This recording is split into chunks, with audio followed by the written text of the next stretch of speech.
कहते हैं सपना बड़ा देखना चाहिए और अपने सपने को सफल बनाने के लिए जी जान लगा देना चाहिए। ठीक यही किया गौतम अडानी ने। इमेजिन कीजिए, एक समय में किसी इंसान को पैसे की दिक्कत की वजह से अपनी पढ़ाई छोड़नी पड़ी और चलने के लिए दोस्त के स्कूटर का सहारा लेना पड़ा हो। वह इंसान आज अपनी खुद की प्राइवेट जेट से चलता है। उसकी वाइफ, जिसके हजारों गरीब बच्चों को निःशुल्क शिक्षा देने के लिए एनजीओ चला रही है। ये सब बिना कड़ी मेहनत और सफल होने के लिए जी जान लगाने के बिना संभव नहीं हो पाता। हम बात कर रहे हैं एक ऐसी शख्सियत जो इंडिया का नहीं बल्कि एशिया का one of the richest person है, गौतम अडानी। गौतम अडानी यूं तो रिलायंस इंडस्ट्रीज के फाउंडर धीरूभाई अंबानी की तरह ही पहली पीढ़ी के बिजनेसमैन है, लेकिन आज उनकी नेटवर्थ 123.7 बिलियन डॉलर है, जो बाकी बिजनेसमैन से कहीं ज्यादा है। अडानी का जन्म 1962 में अहमदाबाद के एक आर्थिक रूप से कमजोर परिवार में हुआ। पिता का छोटा सा काम था, लेकिन कुछ खास चल नहीं रहा था। ऐसे में वक्त के साथ और आर्थिक हालात बिगड़ते चले गए और जिस वजह से गौतम अडानी को अपनी पढ़ाई बीच में ही छोड़नी पड़ी और काम के लिए हाथ पैर मारने पड़े। अडानी को अपनी जिंदगी का वाय पता था,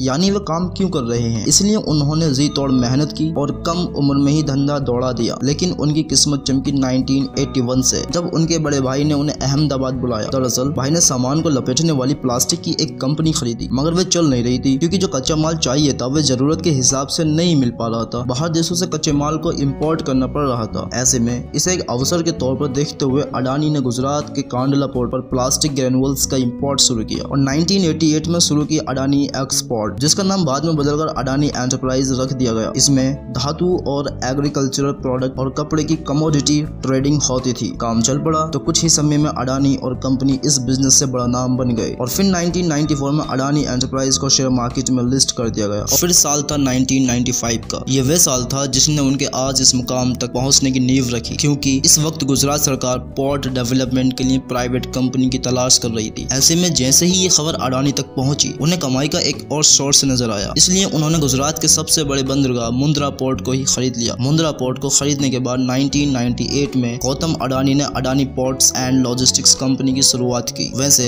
यहाँ गौर करने वाली बात यह है कि आज अडानी समूह देश के प्रमुख इंफ्रास्ट्रक्चर में से एक है। उनकी अडानी पोर्ट देश की सबसे बड़ी पोर्ट मैनेजमेंट कंपनी है और गुजरात, महाराष्ट्र, गोवा, केरल, आंध्र प्रदेश, तमिलनाडु, ओडिशा जैसे 7 समुद्री राज्यों में इनके 13 डोमेस्टिक पोर्ट्स हैं। अब मुद्दे पर आते हैं। अब जैसे जैसे वक्त गुजरता गया, अडानी खुद को गिरो करते चले गए। वह लोगों की रसोइयों तक में पहुंच गए। फॉर्च्यून, वही फॉर्च्यून जिसका रिफाइंड आज देश के हर घर में इस्तेमाल होता है। एक्चुअली जनवरी 1999 में अडानी ने सिंगापुर की विलमार कंपनी के साथ हाथ मिलाकर खाने के तेल के बिजनेस में कदम रखा था। वैसे फॉर्च्यून तेल के अलावा और अडानी ग्रुप आज आटा, चावल, दाल, चीनी जैसे कई चीजों से भी आपकी रसोई का हिस्सा बना हुआ है, जिनका रखरखाव के लिए 2005 में अडानी ग्रुप ने फूड कॉर्पोरेशन इंडिया के साथ मिलकर अलग अलग राज्यों में बड़े बड़े अनाज के गोदाम बनाए। गोदामों की कनेक्टिविटी के लिए अडानी ग्रुप ने निजी रेलवे लाइन बनाई ताकि अनाज लाने ले जाने में आसानी हो। यहाँ पर अडानी ग्रुप की सक्सेस स्टोरी से सीखने वाली बात यह है कि बड़े से बड़ा बिजनेस पैसे से नहीं बल्कि एक बड़े आइडिया से बड़ा होता है, जो कि अडानी ने कर दिखाया। अडानी साम्राज्य का कारोबार 2002 में 76.5 करोड़ डॉलर था। वह 2014 तक आते आते बढ़कर 10 अरब डॉलर हो गया। साथ ही वक्त की जरूरत को देखते हुए अडानी ग्रुप ने नेचुरल गैस के क्षेत्र में भी बिजनेस को बढ़ाया और 2017 में सोलर पीवी पैनल बनाना शुरू किए। उधर बंदरगाह और निजी रेल लाइन के बाद अडानी ने एयरपोर्ट्स की तरफ उड़ान भरी। 2019 में अहमदाबाद, लखनऊ, मंगलुरु, जयपुर, गुवाहाटी और तिरुवनंतपुरम जैसे 6 हवाई अड्डों के मॉडर्नाइजेशन और ऑपरेशन की जिम्मेदारी उठा ली और अगले 50 साल तक अडानी ग्रुप इन सभी एयरपोर्ट का ऑपरेशन, मैनेजमेंट और डेवलपमेंट संभालेगा। वहीं मुंबई इंटरनेशनल एयरपोर्ट लिमिटेड में भी अडानी ग्रुप के पास 74% की हिस्सेदारी है और ये किसी को बताने की जरूरत नहीं कि भारत में मुंबई एयरपोर्ट दिल्ली के बाद देश का सबसे बड़ा एयरपोर्ट है। वैसे जिस तरह सुंदर आकार लेने से पहले सोने को खूब तपाया जाता है, ठीक उसी तरह गौतम अडानी को भी जीवन में कई तरह का ताप झेलना पड़ा और उनका सामना कई तरह के विवादों से हुआ, लेकिन उन्होंने सबसे पार पाया और जिंदगी में एक अलग मुकाम हासिल किया, जिसका नतीजा है कि आज गौतम अडानी का कारोबार पूरी दुनिया में फैला हुआ है और वे एशिया के one of the richest person